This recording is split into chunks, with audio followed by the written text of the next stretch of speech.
So this study involved 74 fetuses, correct? I don't remember exactly how many. Turn to page 12 of the study.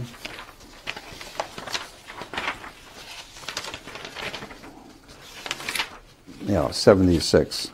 76.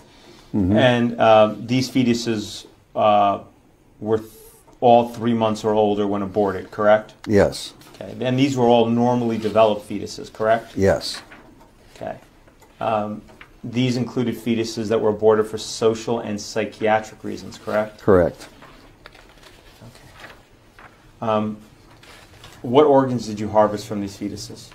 Well, I didn't personally harvest any, but a whole range of tissues were harvested by co-workers. Okay. And these pieces were then cut up into little pieces, right? Yes. And they were cultured? Yes. Okay. Some of the pieces of the fetuses were pituitary gland.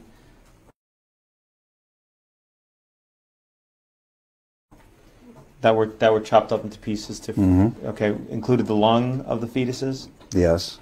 Okay. Included the skin. Yes. Kidney. Yes. Spleen. Yes. Heart. Yes. And tongue. I don't recall, but yeah, probably yes. So I just want to make sure I understand. In your entire career, and this was just one study, so I'm going to ask you again. In your entire career, how many fetuses have you worked with?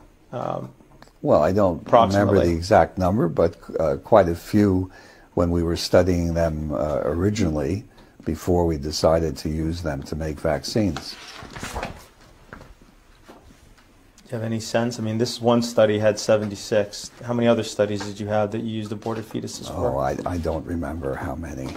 You're aware? Are you aware that one of the objections to vaccination by the plaintiff in this case is the inclusion of aborted fetal tissue in the development of vaccines, and the fact that it's actually part of the ingredients of vaccines?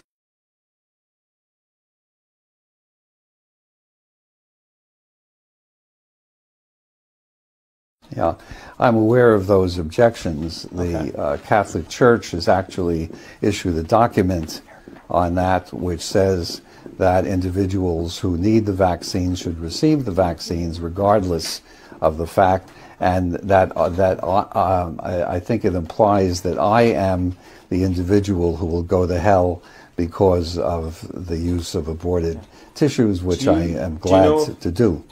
Okay. Do you know if the mother is Catholic? I have no idea. Okay.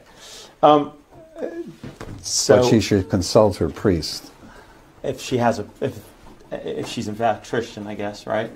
In any event, so we got 76 in this study. Would you approximate it's been a few hundred fetuses? Oh no, I don't think it was that many. Okay. It was probably not many more than in this paper. Uh-huh. And I should stipulate that we had nothing to do with the cause of the abortion. Mm-hmm.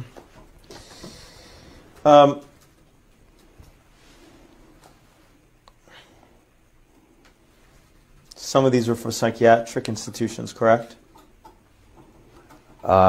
Actually, all I can say is that the fetuses that I personally worked with actually came from Sweden, from a Swedish co-worker, and so I, in no case, was able to determine what exactly the reason for the abortion was. I'm just asking you, some of the fetuses that you did use did come from abortions from people who were in psychiatric institutions, correct? I don't know that. What I'm telling you is that I got them from a co-worker, and if it's stated in the paper, it's true, but otherwise I do not know. Okay, so if it's in the paper, you don't contest it, right? I don't contest it, no. Okay. Have you ever used orphans to study an experimental vaccine? Yes. Have you ever used the mentally handicapped to study an experimental vaccine?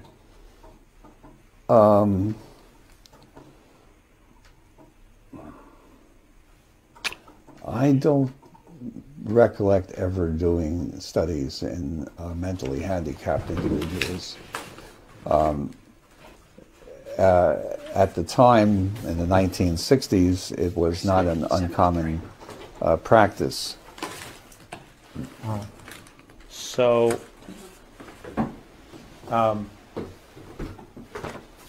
you're saying, I'm not clear on your answer, I'm sorry. Have you ever used the mentally handicapped to study an experimental vaccine?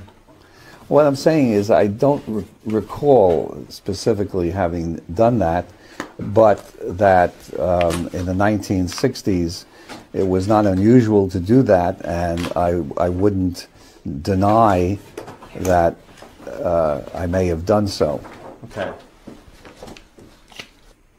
There's an article entitled Attenuation of RA27.3 Rubella Virus in WI38 Human Diploid Cells. Are you familiar with that article? Yes. In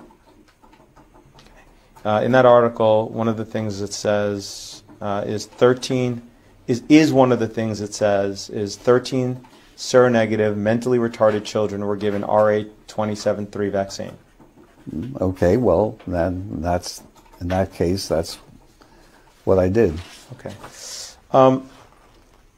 Have you ever expressed that it's better to perform experiments on those less likely to be able to contribute to society, such as children with handicap, than with children without or adults without handicaps? I don't remember specifically, but it's possible.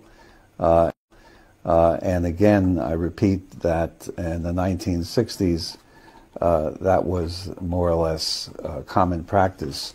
I've since changed my mind, but that was a long time ago.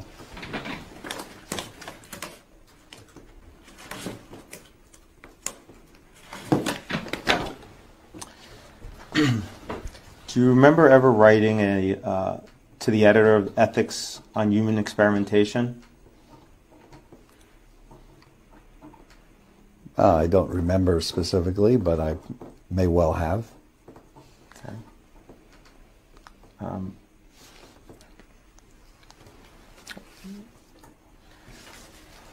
mark this. Yeah. I'm going to hand you what's marked as Exhibit 43. Do you recognize this letter you wrote to the editor? Yes. Okay. Did you write this letter? Yes. Okay. This is one of the things you wrote. The question is whether we are to have experiments performed on fully functioning adults and on children who are potentially contributors to society, or to perform initial studies in children and adults who are human in form but not in social potential. Yes. Okay. It may be objected that this question implies a Nazi philosophy, but I do not think that it is difficult to distinguish non-functioning persons from members of ethnic, racial, economic, or other groups. Mm-hmm. Okay.